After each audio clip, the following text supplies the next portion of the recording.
Welcome back everyone. As most of you know, the iPhone 13 mini has been out for about a month now. So let's go ahead and compare it, or let's just review it now 1 month later. Now this is what I'll tell you. I've been using this phone like crazy. I've been comparing this phone like crazy. And since I've owned it up until this point, I can tell you, I think it's a pretty solid device. I think coming from the iPhone 12 mini, it's actually a pretty good upgrade. And at that price tag at technically $699 with $729 with it, being unlocked and without a carrier, I think it's a decent entry point to the iPhone 13 lineup. And like I mentioned, coming from the iPhone 12 mini, I actually do think it's a pretty good device.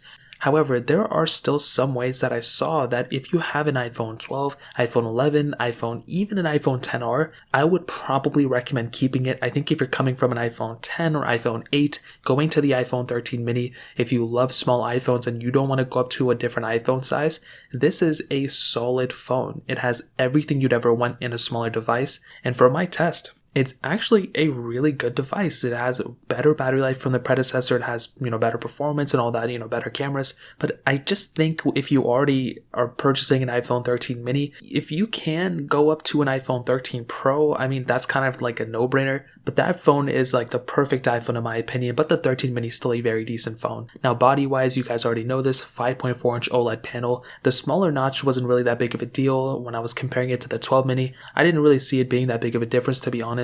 And even with the 12 mini's screen, it was pretty good. The 13 mini's panel is more or less the same. I didn't really see too big of a difference. Same lighting port at the bottom. Body still feels very premium, even with that standard glass back. Even though it doesn't have that frosted glass back, I still think it looks pretty good overall. Now, we have to go ahead and hit on the camera setup. I'll just get it out of the way. And this is what I'll tell you. I think this camera is very good. I've actually filmed already so many camera comparisons for this thing, but we had so many other devices come up that I had to put those on the back burner. And after looking at all these different photos and just all these things, even from my comparison I did not too long ago, I can tell you this is a really good camera. If you're planning on doing, simple things like Snapchat videos, TikToks, Instagram photos, things like that, this is going to be a solid phone for sure. I don't think you're really going to be blown away, but it's really what you expect from the latest iPhone. That ultra-wide sensor is also very awesome. I love having that extra sensor there so you can zoom out a lot. That telephoto lens, if it had it, it would have been nice, but I'm still totally okay with a phone like this with this type of camera. 4K at 60 on the front and the back, which is perfect. But you also have this new cinematic mode, which I think is cool. I really don't think it's a groundbreaking achievement, and if you're never planning on using it, then going to the 13 mini is a pretty small upgrade coming from an iPhone 12 mini, or really any other iPhone since the iPhone 11, to be honest, because that's when we started getting the ultra-wide sensors. So there really isn't a big reason to pick up the iPhone 13 mini over any other iPhone just because of the cameras. You have the same type of 4K at 60 on the front and the back as pretty much all the other iPhones or few iPhones before it. So again, I think it's a great camera, but I do think, I wouldn't pick up this phone just because of the camera. If you want the best camera, the 13 Pro is a better way to go, but this is a solid phone for sure. And if you're going to be taking a lot of photos and videos, having that ability of taking cinematic video in portrait mode, it's really cool, and I actually do like it a lot. So that pretty much covers it up in a camera standpoint. Now, another big thing about the 13 mini, at least 1 month later, is the couple of updates it's gotten. Now, it's not been, out of this world. I wish it did have a couple more updates up its sleeve,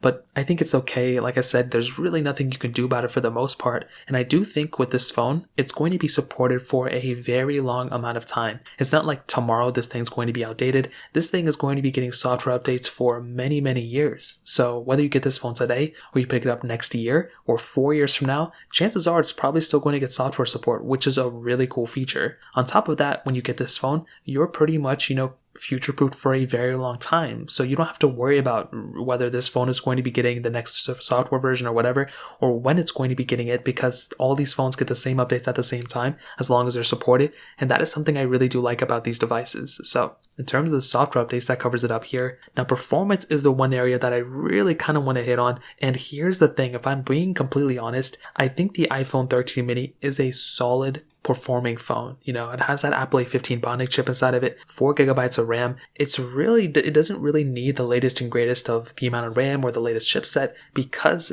iOS is so optimized for that specific, Apple Silicon chip that they put inside of it. But here's the thing, this thing does have the latest and greatest chipset, and this thing has quite a bit amount of RAM inside of it. And from my tests, from comparing this iPhone to tons of other devices, and you've probably seen the videos, if not, I've compared this thing to pretty much every single iPhone before it, the iPhone 12s, the 10s, the 11s, the 6S even, and on top of that, I've even compared this thing to a ton of Android phones. I think I did the Galaxy S21, I may have done the Pixel 5, I don't really remember, but this is a very good phone. Like, don't forget, this is a solid performing device, and this thing can play, super intensive games if you wanted to. This thing could edit up videos on this device. If you're doing a lot of, processing of photos, if you're trying to do a lot of filtering and stuff, this phone can do it all. And I've done a lot of those things on this device, and I never felt like this phone couldn't do it. I think the smaller size kind of gives an illusion that this phone is less powerful than something like an iPhone 13 Pro Max, and although it isn't technically on paper as powerful as that device,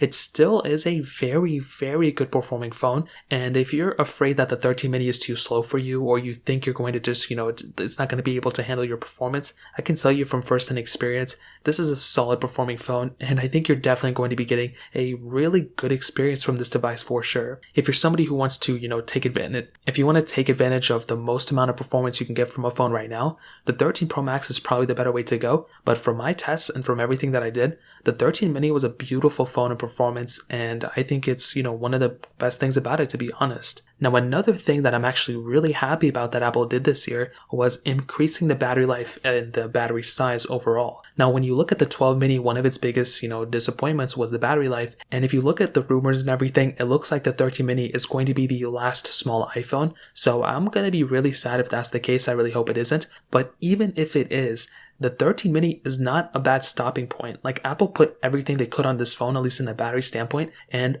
I'm curious to see how much bigger of a battery they can put inside of the same form factor, because this phone's battery life is really, really good. And it's not as good as the 13 or 13 Pro or 13 Pro Max, but it is substantially better than the 12 mini, in my opinion, from my tests that I did. And I think I have that on my second channel so you guys can look at it. But on top of that, I was seeing the 13 mini beat the iPhone 12, and I think even my iPhone 11. Now, all those devices were on iOS 15, so that probably takes a huge toll on it, but that's a massive feature. Having a phone that's that much better in battery life from the predecessor is a huge thing for sure, and that without a doubt is one of the best advantages of picking up something like an iPhone 13 mini for sure. So overall, 1 month of ownership, I do think this phone is a worthwhile upgrade coming from the iPhone 12 mini. If you're somebody who wants a small phone, if you're somebody who just wants to pick up a phone today, keep it for many, many more years for software updates, and you prefer a smaller device, it doesn't really get much better than the iPhone 13 mini. I think this device has it all. I think no matter what you do with it, it's going to be able to handle everything you throw at it for the most part. But do keep in mind,